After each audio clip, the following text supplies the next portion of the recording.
Bare necessity, but simple bare necessity. Bare necessity, but simple bare necessity. Hey there, it's Bree Bear and welcome to today's video. Today is a very exciting vlog because today I am starting a course in Ash. I am starting Julie's book. If you don't know, my girl Julie from Pages and Pens, who I have followed for a very long time, for years, she wrote this book, and after many a years, she has successfully published this book. And I'm so incredibly happy for her and so incredibly excited for this story that she has loved and wanted to share for so long. It is a dark fae story with a female main character. It is kind of urban fantasy-esque in that it's set in our world partially, but also there's fae world. It's like witchy and fae kind of smushed together.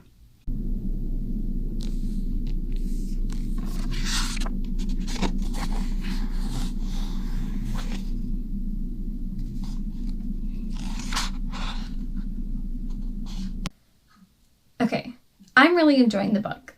Let's start there. I'm really enjoying it so far. I think that I've gotten to the point now where all three of the main characters are involved.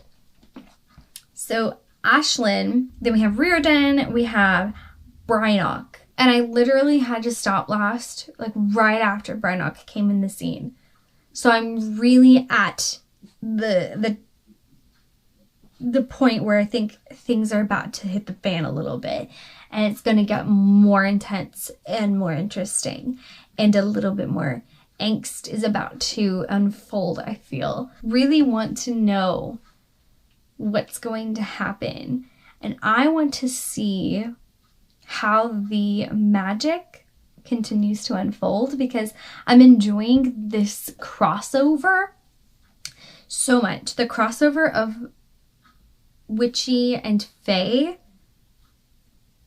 I'm really enjoying the way it's done. It's not like up until this point we've had no indication that there's any other kind of anything, which typically when we get crossovers like this, it's that there's all these different magical things going on. But so far all I'm seeing is witches and fae.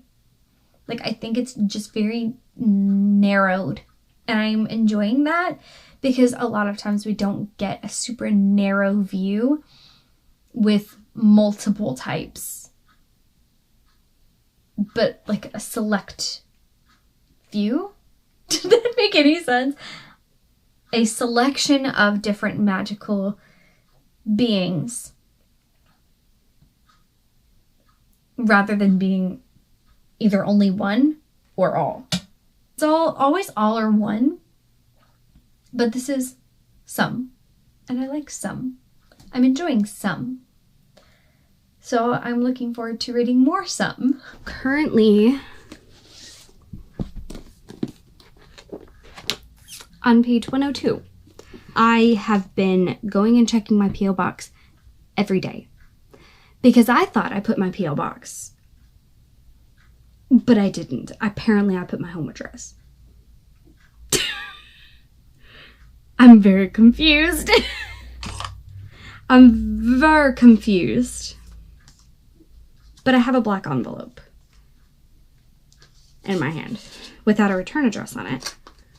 And that can only mean one thing. And I'm right. Yes.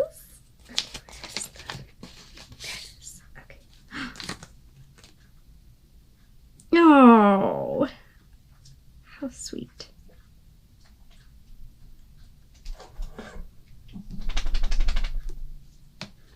Okay. This is my A Curse in Ash tarot card set of 3. I did get all 3. Oh, they're so cute. They turned out awesome. I love it. These are the cards. It has Temperance, the Chariot, and the Magician. Also got my signed book plate. Okay, so now I have to pick which page I'm going to put it on. Most people would put it on one of the title pages. You could put it on the front title page, the second title page, but also the dedication page is so sweet and like so special that I almost want to put it here. Which makes no sense. But I almost want to put it there. Like it would fit perfectly right here. But also this would just feel a little special to me. Like putting it on the dedication page. Because it's like she dedicated the book to like the book community itself. I think I'm going to do it. I'm going to go ahead and do it. There we go. Put it in there. Yay! Talk about the physical book itself.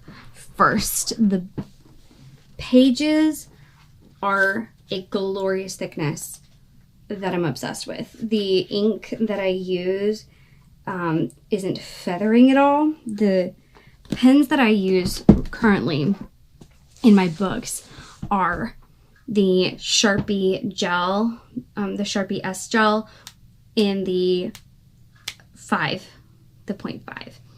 And it's not feathering at all. It feels nice to write on. So when I'm annotating, it feels glorious. The pages are a smooth to the touch feel. So it's very luxurious as you're flipping the pages to feel that nice smooth page as you flip it. They're very, very nice pages themselves. And then the way that the book stays open is very comfortable, and it's not really breaking the spine or bending the cover too much. Like there's not like a huge crease. A lot of funny moments. I have a lot of laughy faces annotated in here. Let me see if I can flip through here and just kind of talk about my thoughts so far. I'm just going to flip through the book as I chat. Every time that there is a pronunciation moment that a reader would question, she goes in and she mentions like the pronunciation within the text. So I really appreciate that if you're going to do words that are hard to pronounce or are different, to have either a pronunciation guide or have it in the text is glorious, and I appreciate it so much. The world is super easy to follow. There are a lot of little things that I noted that are like just little relatable moments. There are a lot of little things about Ashlyn that I've enjoyed. Like just mature choices, things that people should do. Like she's been open and honest with another character about the fact that she's not interested in them romantically. And like, I really appreciate that, you know, being out in the open and already clear. A lot of subtle nods to themes that she's not like having, you don't have to like deep dive into a theme for it to be something that you know, make, you know, your readers a little bit more aware of. And she does that in a very subtle way without it being like overtaking the story. Ashlyn is relatable to the reader world in the fact that she loves books, but it's not become like a main focus. And I feel like that's true for all the little details that we're getting. The main thing for me is everything's unfolding very naturally. It's not feeling forced, or like the plot is being forced into existence. A lot of the ends of the chapters have a dun dun dun for like the build and the plot, like the plot thickening type thing. I adore, absolutely adore that Sean is called out by his friends when he has an attitude, even though he has this attitude about Ashlyn's success and the fact, and Trent calls him out. I love that from the very beginning when Ashlyn has recognized who Reardon is, she respects him enough to say, we don't have to talk about what happened to your parents. Of course I feel bad for you. Be upset. That's fine. Your emotions are valid, but so are his. He's experienced a lot of trauma recently. Ugh. Preach, woman, preach. It's so good. It's so true. And it's so good. I'm really interested to see where Reardon's relationship with the bond, or the idea of bonding goes, and how that unfolds, and, you know, what the meaning of bonding becomes. Because, like, up until this point, we're given, you know, this idea that it's, like, a very similar situation to a familiar, and a witch. So I'm very intrigued to see how that develops and how she takes that and carries it forward into a very, you know, into a different light, because I'm sure that she's going to take it into a different kind of light and not just leave it in this very, like, slave feeling moment. Like, I know that that would not be the thing that she would do. I loved this part. The bond can't do that, Rory. It can't take away your free will. Ugh, we love hearing that a magic system doesn't take away someone's free will. Tara reminds or refreshes Reardon's memory of what her and Kara's names are. And she's like, names are hard to remember when you're learning so many. Dude, it's so true, both in real life and in books. And the fact that she, you know, not just reminded what their names are, but also said, it's hard to remember. Let me refresh your memory. Let me help you. Like, dude, it's so true. I do that all the time in real life. When we get new people at work, I'm constantly saying, refreshing, trying to remind them what my name is or what other people's names are if they need help. I'm like, hey, if you ever can't remember what somebody's name is, just ask me. I don't want you to feel awkward. I know that feeling. You know, like, I literally do that when we get new people at work. I'm like, here, let me help you out. So, like, I just enjoyed that little moment. I enjoy that she doesn't care if people try to put her in a box. She is going to be who she is, regardless of whether it has to do with a box or not. Like, the label is irrelevant to her. Can we talk about Letty being so sweet? So this is something I don't personally like in books in general, and that is when the main characters, particularly if they are part non-human, are constantly being gawked at. It does feel like that is happening with all three main characters, but that's just me. I know that some people would not be bothered by that. Can we talk about this line? And here Julie was saying, I don't think my book is quotable. Sometimes vulnerability can be beautiful. You don't think that's quotable? I don't understand, Julie. What do you mean not quotable? What do you mean? This is my annotation for this whole hike. Squee! It's so good. It's normal for your feet to find a path directly to where you need to be. Don't mind me serving looks in my Christmas PJs. But I also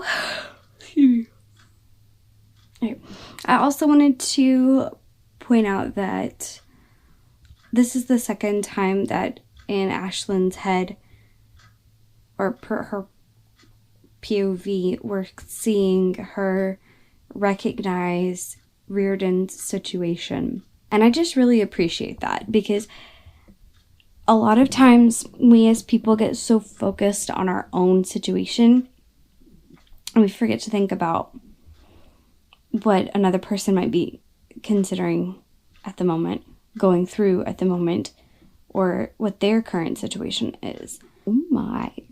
Things are escalating. This moment of Letty's mom calling her out for making a joke about her body is golden. She said, nope, you aren't allowed to put yourself down, even if it is a joke. What in the world is this weird voice? I don't approve. I did not ask for this. I was gonna call it a night after the end of this chapter. Does not want to take advantage of Ashlyn's emotional state. And that makes me so happy. Squee is going to be a constant, I feel like, in my annotations in this book. Faye Hulk. So we had some build in the plot. We had like a new section of the plot come in. We got a new world thing. Rin, the bird. These statues that represent the two courts. And she nicknamed them Herbert and Humperdinck. And I really hope Humperdinck is a reference to the Princess Bride. We also found out that common fae have to have physical contact, intimate physical contact with other fae to be able to stay on the human side of the veil. And that royal fae are the only ones that don't need that. Not my favorite world choice, personally, but I understand the need for a tool to keep. She needed a tool to keep it so that it was the specific characters that she wanted. So I get it.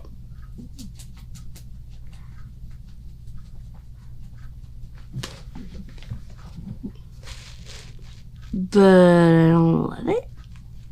I guess because it's like, well, if you have this one, you know, special blood of being royal, like you have to have royal blood to be able to stay. All in all, I am still really loving it. Ashlyn was working at a tarot place. And so we got to see her interact with a couple clients, and we got some other things in through that, some other topics, addressing some issues and struggles of addiction, addressing some issues and struggles of sexual assault, and speaking up about it and things like that. So I really enjoyed that. Because it was like naturally put in there. Ashlyn admits to herself being a fixer, and it kind of addresses some of the thoughts that she has, but also the fact that she doesn't try to force her fixing nature. She recognizes it and accepts when sometimes she has to let things be. So I really appreciated that. And then here at the end of this chapter, Ashlyn says that she isn't an easy woman to love, talking to Brynock, and I just really enjoyed that, both because I have felt that feeling so many times. And it just is so nice to see it on page that, it's not an isolated thing. Other people experience that feeling, and, seeing a character have that feeling, but also knowing that that character is loved, is a very, cathartic thing to read. I'm halfway through now. I'm still loving it. Can we talk about the fact that the book is staying open pretty decently to the page that I'm on? And even if it does lift up, it's just a couple pages worth. It's not flopping closed. And the front cover isn't lifting too much. And there is absolutely no spine cracking that has happened. And I'm halfway through the book. Letty, things happened with Letty, and I am so sad. 200. Brynock says, "How's our girl?" And I literally died. Ugh, I literally died. Consent in a high stress situation isn't good enough consent. On the very next page, got a miscongeniality reference. I have found a couple of mistakes, mostly in punctuation. It could be a print issue, where in the print version something got mixed up or missed. A question mark versus a period being mixed up a couple times. Like here, it should have been a question mark. And then another one that I noticed later was a question mark, but it should have been a period. As far as like technical issues, it's mostly stuff like basic, simple punctuation. It's nothing like super formatted incorrectly, nothing super, like the format is, so far I haven't noticed any format issues or anything like that. I haven't noticed any big, misspellings or, anything like that. Like the biggest, thing is a few punctuation errors. Like, that's not bad. That's really not bad. This line from Brynock: "I'm passionate about anything I dedicate myself to. My ego isn't important. Your safety is." I love it. They were saying stuff about like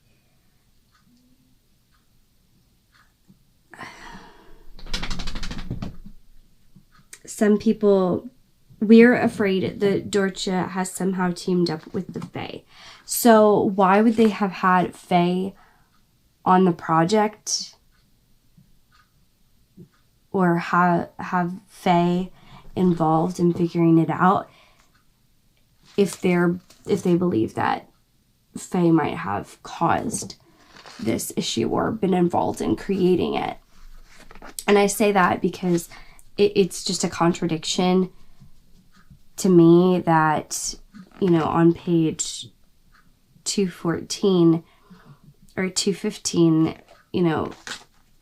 you're speaking to people from the Furin who are wary of Fae or who think that Fae could be involved in this issue. So very clearly would mean to me that they wouldn't have involved Fae in their trying to fix the problem. I just doesn't make sense to me. That contradicts, I feel like. So Brynock was dusting her living room while dancing to pop music, which I just really enjoyed the image of. This is how it should be. People paying people regardless of their personal relationship. The phrase magically castrated was used, which I very much enjoyed. Then we interact with Dexter again, And at this point, he's starting to piss me off. Because I could handle the first introduction of him where he was like, I like you, but I'm not going to push it. But ever since then, he's been pushing it. And he had this really crappy attitude. She has made it clear from the beginning that she is not romantically interested in him. It would be different if she had in any way led him on. But she has been extremely clear from the get-go. Why would you do that anyway? Because that's not respectful to yourself either. That's disrespectful to them, yeah, but it's also, you have no self-respect.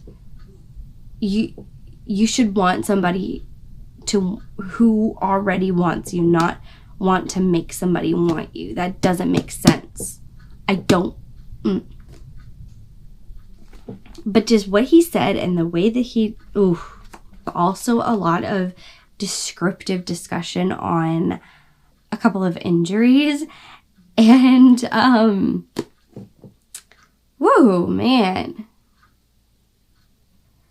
I feel like that, the way that she described the injuries in this, and, like, she did, like, because, like, the injuries occurred, but then she actually comes back and describes in depth what has actually happened to this character's body that's been injured. And for me, I enjoyed that in a way. Like, I didn't enjoy reading it, but I appreciated it because it made me feel it a little bit more. I was more affected. I was more moved by it than I normally would be. But she kind of like rested in it for a minute, enough for it to affect me. And I feel like that's one of the reasons why I don't feel stuff enough in books and I don't get like emotional when I read, is because I'm not in a specific spot quite long enough for it to really start to make me feel a way. But that definitely made me feel a way. I have about 130 pages left. So, yeah. I'm still having a great time. Dream walking. I am intrigued. I want to know a little bit more about her. Trent left for his thing. I hope he comes back within the trilogy because I like him. I really want the next one.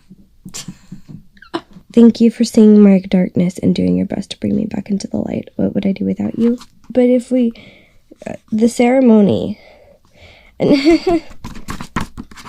I'm dying. I'm trying to avoid spoilers here for this vlog, but also be clear enough that you know what I'm talking about. Reardon felt very nauseous for a sec there. He was thrown off by something when they sifted, basically. It made him throw up, and Brannock was very, antsy and trying to like, oh, we need to go. And Reardon was really understanding of that, of what Brannock's emotions were at that moment. And he said, or it says, he was nothing but okay, but Brannock needed to move. The fact that he was, putting Brannock's needs and concerns and anxiety above his own physical feeling made my heart happy. Because, he didn't feel great physically, but he thought that it was more important that he took care of his friend's needs above his own. Some new developments in the Fae realm. This happened. Somebody got murdered. And the chapter ended in a literal explosion. So, yeah. Excuse me, Julie. This is not okay. I'm not okay. No. This better not.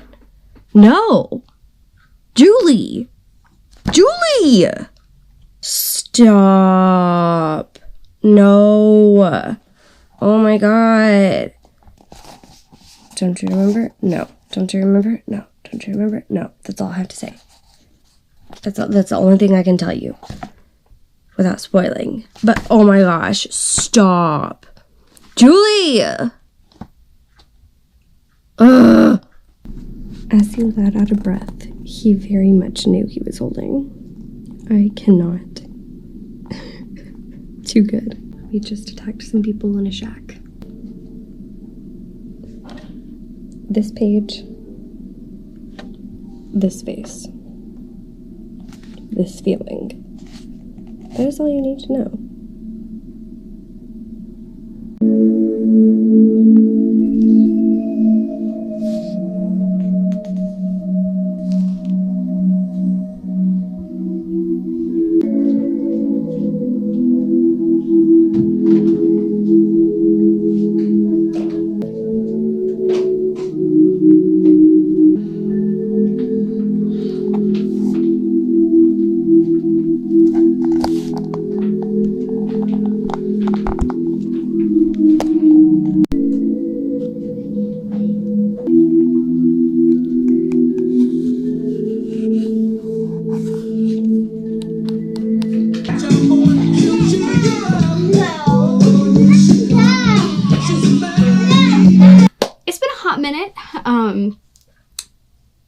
Since I finished this book, and I have yet to wrap up this vlog, not only because I love Julie, but because the book is really good and I really enjoyed myself. So overall thoughts, who would I recommend this book to?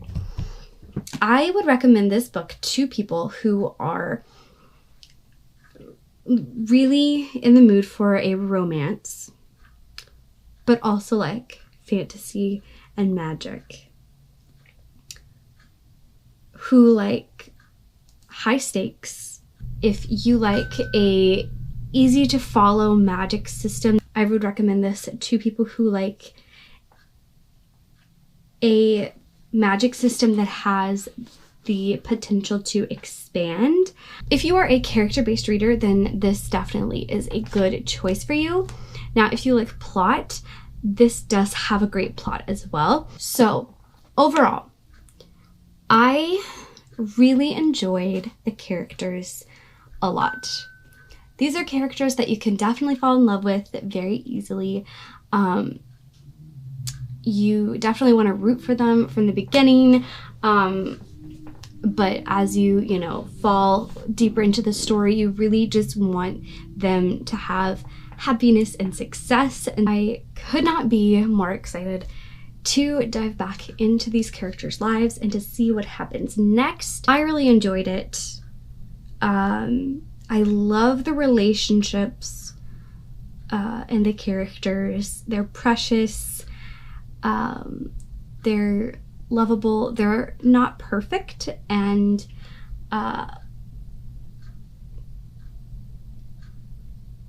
but they're not like a dislikable type of character. They're all, you know, all our three main characters, they're lovable. And while they have things that they struggle with and sometimes they make mistakes, they're very open about discussing their mistakes and discussing their issues and working through them. So if you enjoy the reading, you know, the kind of relationships where the people involved in the relationship are working towards improving, if you like in reading stuff like that, like if you enjoyed that aspect of spoiler alert, which is something I enjoyed in spoiler alert, this also has that, where they're trying to improve upon how they interact with one another and make the relationship stronger and healthier and better. That's something I really loved in spoiler alert, and that's something I really loved in this as well. Magic system wise, what I really enjoy is that it's starting out easy to understand and simple with a great potential for growth. So we know that there's going to be more world building and more to the magic system than what we've seen so far, but we don't have to understand it all right away. And it's going to be spread out throughout the story and the arc of the books, which I really love because that makes it so easy to follow without getting confused. Because if everything is put in all at once, then it gets really confusing really fast. I also really love that there is the glossary of terms at the front. Really enjoy that. It really makes it easy to reference back if you forget. I noticed maybe 1 or 2 errors as far as like either maybe it was a typo or maybe it was a printing error where when they printed it, it got mixed up. But honestly, it's still pretty clean, which is hard to accomplish. It's not like major mistakes. All in all, overall, this was a great time. And I think part of the reason I read it so slowly was because I really wanted to take my time through the story. I really wanted to take my time to soak it in word for word and read everything that Julie put into this. And I also really wanted to annotate more in depth because it's a little bit special to me. I cannot wait for the unplugged book box edition and getting, another copy that I don't need, but I want it, so I'm gonna get it. So I do really recommend this book, not just because of the author, but because I think it's an enjoyable story and a really fun read while also having feelings and heart and emotions, and I recommend it. And I'm very happy about my being able to feel excited about this story and where it's going. For sure, I do think that it lives up to my expectations for Julie. I really liked the way that things kind of wrapped up and ended. We get this idea that there's a bigger thing going on outside of what we've been able to experience so far in the story, and that is something I really enjoy. The idea, the concept that we're really invested in these characters' lives, but it's going to expand. That alone really gets my mind really going as to the possibilities of where this story could go from here. And so I really love that element and that aspect. Hang on, let me mute this because they're going crazy. I don't have an exact rating at the moment for what my average rating would probably be if I were to average it all out. But honestly, this is probably going to end up being a 5-star rounded, even if it was below that on my average rating when I calculate it out. Even if it's below that, it still would probably be a 4 point something, and it would be round up. I really loved it. Like, even if I didn't know this author and who this was written by, I would have still really enjoyed the story, and I would have enjoyed the characters, and I would have enjoyed the characters fighting to become better selves and fighting to, have a better relationship with each other. Like, those aspects alone are enough for me.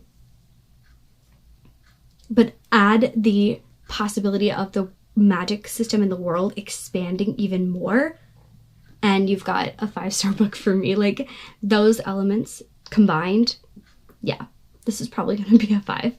Again, I have to write out my review and do my, evaluation and everything, but still. So proud of you, Julie. I am very inspired by you constantly. You motivate me to not put off writing and say, oh, I can do that later. I can do that down the road. Because I hesitate a lot and I second guess, and I feel like everything has to be so perfect the first time. But you openly saying, I had to rewrite the whole dang thing, and you sharing that journey, really helps me to feel, you really inspire me to not hesitate as much as I do.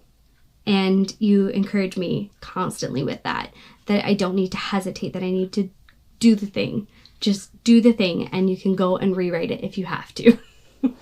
That it doesn't have to be perfect the first time you write it. So thank you for doing what you do and being yourself and being authentic and genuine, and for sharing your story with the world. We really appreciate getting to enjoy these characters in this world that you've created, and be a part of your journey and see not just the results of your journey, but also see the results of a work of art. Now that I've been sappy, guys, I had a brilliant idea.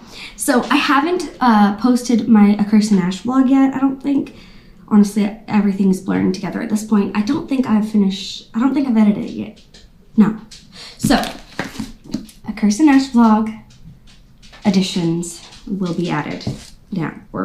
I'm gonna add some stuff to this vlog now, because I might as well, at this point, if I haven't posted it yet, I might as well add a bit of an unboxing for a couple things. So I have one of the things now. I don't know when the other one is coming, but oh my god, I'm so excited! The adult box from Unplugged Book Box with an exclusive cover. Let's see. Okay. So the theme for this month is Unlikely Allies. I'm not sure what it is. Ooh, it's glassware. Ooh, how pretty. That is pretty. It says life before death, strength before weakness, journey before destination. Way of Kings. Let's see. Ooh. So this little pouch has a couple items in it. Ooh. These little dudes are not my favorite thing. All right. Looks like we got like a chapstick, which looks really freaking cool. The Ninth Necromancer, Peppermint and Bones Lip Balm. Jade Warriors. It's by Pickles Potion. Not sure exactly what it is. It doesn't really have a scent, but it does have a color. So is it like a little balm of some kind? Okay, once I rubbed it on my hand, I can smell it. It smells nice. It's a little bit floral, but not overpoweringly so. It's like an enjoyable floral. All right, and then this one. Oh yes, just nice peppermint vibes. Not too strong. So that will definitely be usable. All right, let me see if that's the next one.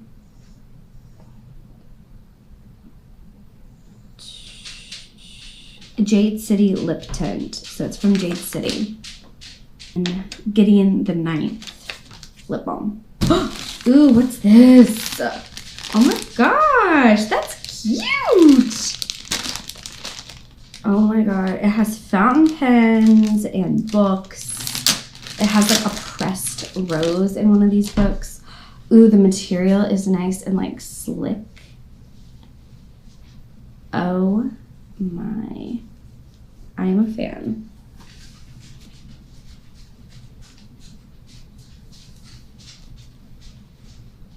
It fits perfectly over my straightened hair. I don't know how well it would fit over my natural hair, but it's a great earwormer shape. Like it fits snugly. I don't know what it looks like, but it feels nice. It feels like it fits nice. Okay. Of course, I didn't try to fix my hair when I did it, but it's so cute. I'm dead. Spiced tea, anise, and cinnamon.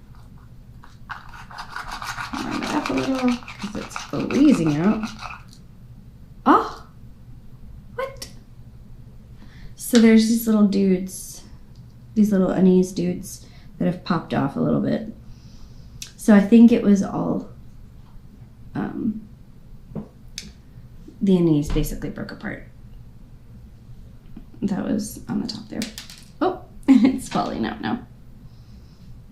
Oh, but that smells so wintry and perfect for this time of year. Now, I can't pronounce this. It looks like it might be like a, what do you call it? Lord of the Rings type thing. No, City of Brass. Ooh! A bath elixir. Ooh. Fiction Bath Company. Mandarin, agave, jasmine. I cannot wait to smell this.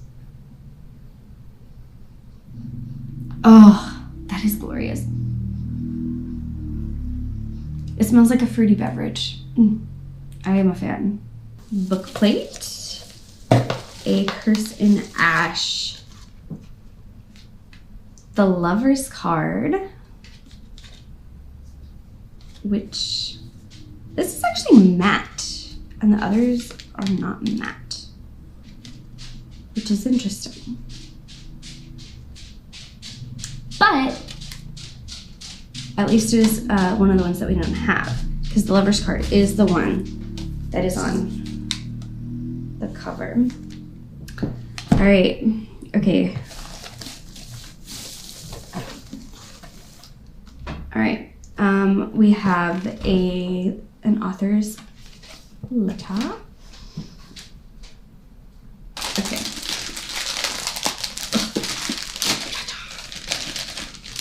All right, it is a paperback.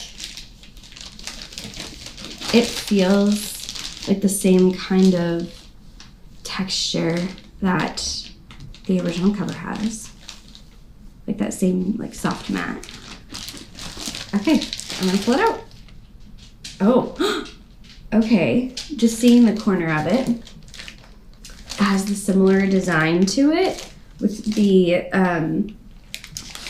same outline of the card, but the colors on the background are different. Ooh, it's a pretty purple. Ooh, wow. So here they are. They look so cute together. Oh, they look so cute. Okay, I'm back. I have one final surprise to add to this vlog. I got this in the mail. Oh my god! I'm so excited. This is a very special addition to my collection. Y'all, I won a giveaway from Julie for an annotated copy of A Curse in Ash. I could cry. It's signed, personalized, and oh my god. Tears, literal tears would be happening if I was a crying person. She did get to put her wax stamp on there, on this little card that's in there. She sent me a card.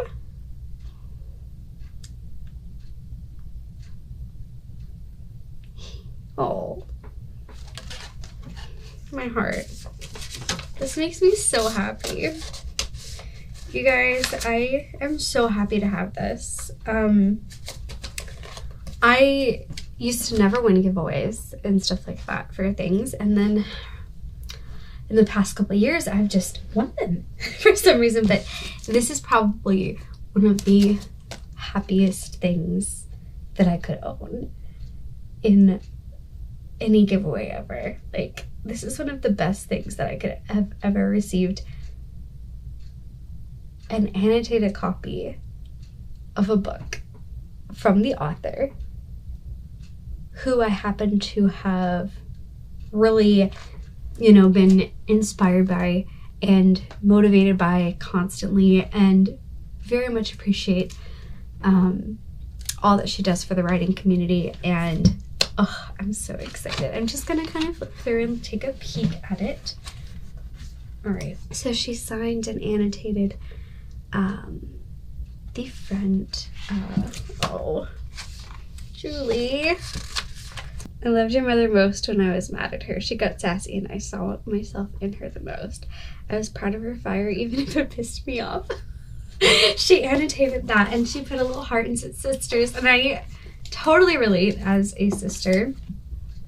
Put in like a lot of notes about things that were important to her as she was writing, like things that she wanted to be on page and like very clear. And I very much appreciate that because it really reminds me to, as a writer and as a reader, recognize the importance of intention as you write and as you read. I'm gonna go ahead and tell you guys I am obsessed so much with having this, and it means a lot.